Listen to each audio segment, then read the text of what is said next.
कोल्हापूर जिल्ह्यातील वाठार गावातील जमीन प्रकरणावरून मोठा वाद निर्माण झाला आहे. बाळासाहेब माने शिक्षण प्रसारक मंडळाला तब्बल 7.5 एकर जमीन लीजवर देण्यात आली आहे. मात्र ही जमीन गावाची असून खोटी कागदपत्रे व डायरीतील फेरबदल करून ती देण्यात आल्याचा आरोप ग्रामस्थांनी केला आहे. या प्रकरणात अनिश्चितकालीन उपोषणाचा कालावधी 18व्या दिवशी गेला असताना समाधानासाठी जिल्हाधिकारी कार्यालयात महत्त्वाची बैठक झाली. बैठकीदरम्यान आमदार अशोकराव माने व माजी आमदार राजू आवळे यांच्यात जोरदार शाब्दिक चकमक झाली.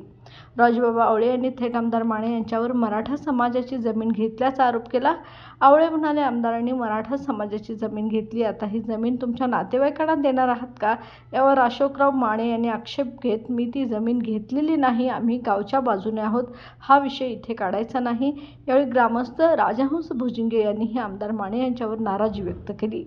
ते म्हणाले, तुमच्या प्रचारासाठी आम्ही गुडघ्याच्या वाट्या झिजवल्या, पण निवडून आल्यानंतर तुम्ही आमची दखल घेतली नाही.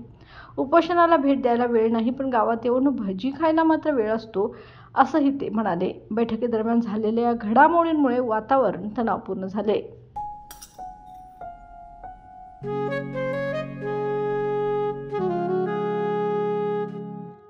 बाबा, आज येताना बासुंदी घेऊन या ना. अगं, कालच आपण आईचा वाढदिवस होता म्हणून आणली होती ना. ऐकलं, गोकुळची बासुंदी पुन्हा खावीशी वाटतेय. खरं सांगू, मलाही खावीशी वाटतेय. पुन्हा पुन्हा खावीशी वाटणारी गोकुळ बासुंदी.